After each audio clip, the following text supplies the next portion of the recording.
And people ask me about Love and Hip Hop because I'm low key. I don't want to be here, and I just remember talking to Mona at the time, coming into Love and Hip Hop, and it was like, "Well, Rasheeda, what make you different?"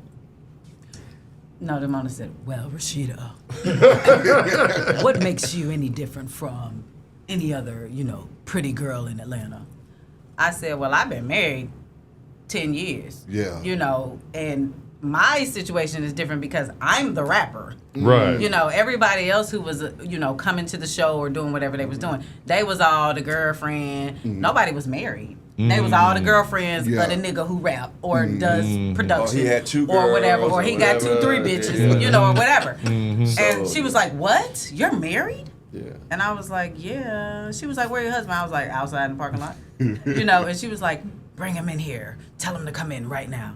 So I go out to the car and I'm like, "Hey, babe, listen. You're going to have to come up inside. They want to meet you." Yeah. Kirk like, no. I don't want to be on no TV and shit. I don't want to do. I was like, this is probably going to be the yes or no. Yeah. Right. If you going to come in here. Because this is what makes us different from everybody else. That's right. And once he got inside and they started talking, and that was the birth I remember of I was reality TV. nervous as hell, yo. I was like, Mona, because Mona managed Missy at the time, Busta Rhymes, it was G-Unit, 50 Cent. It was Violator. And I'm like, I got to meet Mona? Like, Mona? No. Not going to happen. Like, I was like, no. You could tell her I'm doing something. We argued outside for a minute. And I was like, I remember you saying that. You was like, if you don't do it, they're not going to do the deal. If you don't come inside, you're going to make me look like I'm telling her some bullshit. Right. So I went inside to meet her, and, she was asking me all these questions and shit, and I'm just like, because at 10 years, so basically you got to put this in perspective at the time. As a female married, rapper, right? you couldn't have no nigga. Yeah, you couldn't have no nigga. Right. So you had to married be for 16, free you said? Yeah, 16. Okay, so just imagine 10 of your 16 years, nobody know you married. Oh, hell She's no. a solo freak. Right. So nobody really, if you know me, you You know us. Right. We never promoted that, right? Right. So they're sitting here like, amazed, you've been married to her for 10 years and I never fucking heard about you? Because we was trying to get Missy to do this record, and it's like, I never heard about you. Like, who are you? Like, so this is they just couldn't believe it. Yeah. And then I'm just so chill. I'm like, whatever she want to do. I don't give a fuck. It's like, whatever. And that was the start of it. It was like, man, so yeah, we want to sign y'all up. We don't need to go no further. Who's your lawyer? And da-da-da-da-da. And we get in the car. I was like, now how the fuck I'm gonna get out of this? I was like, nigga, we in it now. We in it now. Shit. Some parts of it fuck your changed life our up. life. Why you didn't want to do it? Why you didn't want?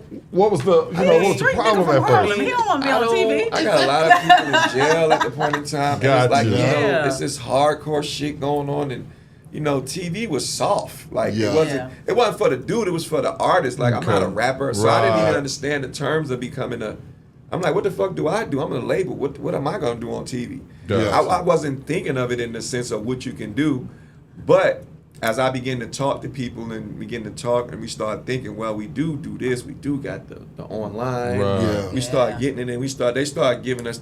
That was Mona sitting you down too. I'm not gonna act like she didn't sit you down and say, well, this would be your perks. Ooh. If you did this and this and this. Yeah.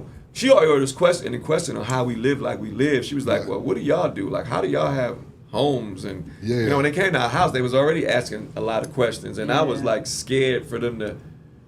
I don't know. It's something about people knowing where you live at. You start feeling. So I had that feeling at first. Yeah. Because so what we did was we made a TV. We still got a TV house. Yeah. Oh, we got a house we live in. y'all We still do that. We would take them all to Still where do we that. film at, and we still got those houses we film at, and we live 2 or 3 different other places to this day. Like, but it really taught me a lot. Like the minute 5 episodes in, we had to learn too. We had to learn this game too, because the TV was becoming the music industry. And that's what I was gonna say too. It real transferred quick. real I was quick. gonna say we kind of transcended because we owned the studio. So remember everything was ADATs and D88s and 2-inch fucking 2-inch reels reels. And then you see how that game changed into digital. Yeah, digital. And Pro Tools Tools and and- everything. Yeah. And then What was the the other music shit? industry changed. You was busting out CDs and shit out your trunk to, oh my God, there's no more CDs, niggas is download. Wait a minute, they're doing it illegally. Oh, now they made it legal, so you don't even need CDs no more. Yeah. We was printing up 2-inch. We was printing up vinyls, 12 inches and all that type of stuff. So to have transcended through all of that different stuff, and then you in this industry where you feel like music ain't going nowhere, it's here, it's this, and then you start seeing it starts a shift. And we learned even from that studio shift, like, always be prepared for the next. And that's one thing he always used to, put into me too. He used to be like, we got to be able to spread our wings. Like, when we saw that reality TV was starting to become something. But one thing that we noticed, I think that other people just didn't pay attention to, is how that opportunity, if you do it right, you can really, really make something out of, you can really eat for real. Like, do the right shit. When you got a lot of, I tell this all the time too. Rasheeda would always listen to, I don't know all the white artists or what they were, but she always listened to this other kind of music, and it used to drive me crazy. And she would watch TV, I think it was Brody and I used to watch all the little white shows and shit all the time. And then it was like Sex and the City. I'm talking about early, this is way back 20-some years ago. The Sarah Jessica Parker lady and then the Kardashians. Early Kardashians, when the early Kardashians. Yeah. They are the ones who, this before people were even into them. You were watching them and we were just looking at certain things, and I noticed things they were doing, and it made me kind of veer into, wait a minute, we could put the company on TV. Exactly. I'm bossy at the time. And, and we went through some bullshit, but by episode 5 of the first season of Love and Hip Hop, it was like a fucking light bulb just went off. The money was like, coming in. Hold on. Listen, we finna have to change this shit up. We was trying to be us, like Kirk and Rasheeda. Yeah. And then they got all these Stevie J at the point in time with the rap faces, and this dude doing this, and Mama D with the Kingdoms and the Kingdom. And we just Kirk and Rasheeda, and we trying to figure out, wait a minute, we not really popping on here. Because they go by, So we immediately, by episode 5, we changed shit up immediately, and then we brung the bullshit into play and started headed down the lane of what shit that was really happening. It was we started shit exposing that was going on, but we started it. exposing it because we was like, we ain't gonna put that shit on. Yeah, she might, but while we talking, she said some slick shit that she wasn't supposed to say on camera. Yeah. So then I hit her back with some slick shit I wasn't supposed to say on camera. And then now we really mad on camera. And we gotta argue when we get home, but no, you disrespected me on the, and then that's how, and we realized that once we watched it back, the disrespectful, crazy, knucklehead, dumb shit was the shit that started going. They like that. Yeah. So all give me a kiss and smooch,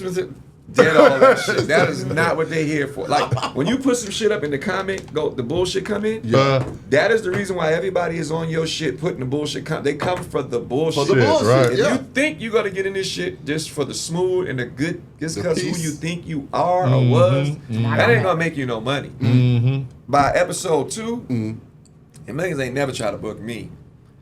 By season 3, I was turning down bookings, and I still turn this shit down to this day. I probably got every biggest podcast you can think about, and they pay. Right. I don't do it because you know what they want? They want to get you there. They want to ask you the dumb shit on you.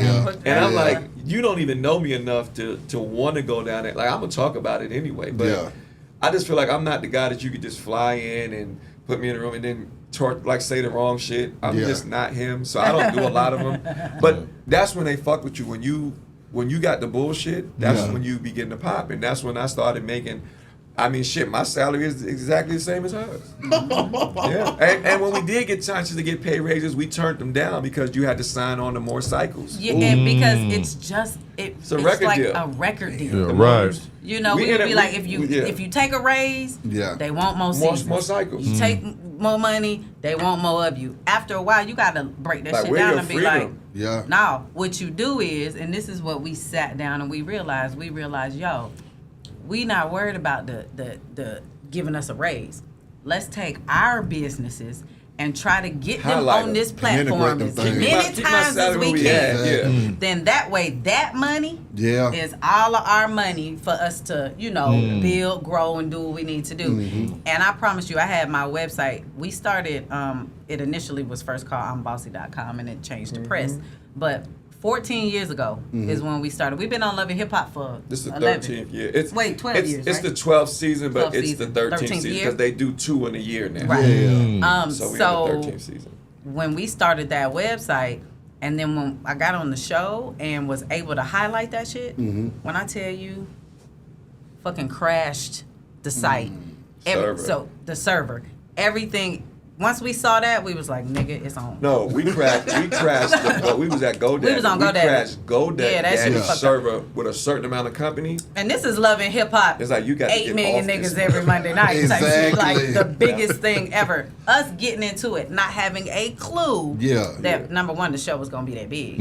Of course, we didn't have a clue. Yeah. But once we kind of saw how that was going, then we just said, okay, now we can rock this shit and maneuver it like but we need. that one crash. But it comes with a cost. Everything does. But hold up, this was important too because when they exposed I'mBossy.com, when that shit was like ding ding ding ding ding ding ding ding. Every And second. shit just turned to like, you know how like ding ding ding, ding. Then it was like ding ding ding ding ding ding ding ding. Then it was like boom. At the end of it just stopped. And I'm like, something happened. They shut us down. What we doing? We couldn't figure out what was going on. So we calling them and calling. It's like, you crashed the entire site. Damn. You had at that point in time, I think 200 and something thousand went at one time, and it crashed their site. So they built us our own server. It cost a lot of money at that point in time, but it took us 2 weeks to get back up, and we were so nervous because we was like, damn, it's people momentum. still gonna gonna with come it, to like- the website. Man, I think we probably did like $2-3 million that first year out of our dining room. Dining room. So now I never gave a fuck who was getting paid the most money on the show because I started looking at these niggas like, y'all, excuse my language. They know out there. Y'all sitting here just doing a show. Yeah. We sitting here promoting businesses. Come on. And that's when it changed for us. It was like more, and they recognized real early that we were more business orientated. But you got to bring the bullshit with you. Yeah. Sometimes it's good for us when we're not getting along because that's what people want to see. I'm gonna be honest with you, But I mean, I've done it for a long time. I'm in a good place. I've been talked about long enough, and I just be like, I'm kind of at that. I can't keep doing that. Yeah. You get what I'm saying? So. It's either our way at this point or no way. You know what I'm saying? I'm gonna be honest with you. I've COD'd everything I wanted to COD. I own enough shit. If I fuck it up, I'm the dummy. Come So on now. I feel like at this point we can be us. So you gotta either love us for us, or we good. So that's where Exactly. Boss Moves comes in. Boss Moves is still under Paramount, which is Love and Hip Hop is under Paramount, and that's our own distribution deal to put out the things we like to put out. And our family is fucking crazy too. Like, kids are fucking crazy. Like, we want to show what's really going on in our household and what we got to do with it. And us getting together to have a family photo shoot with the 7 kids and the 7 grandkids and the boyfriends that come to my daughter and so much other shit going on. You can't display that on the Love and Hip Hop platform because there's so many other characters on there, which again, the franchise is amazing. It's done groundbreaking things for us.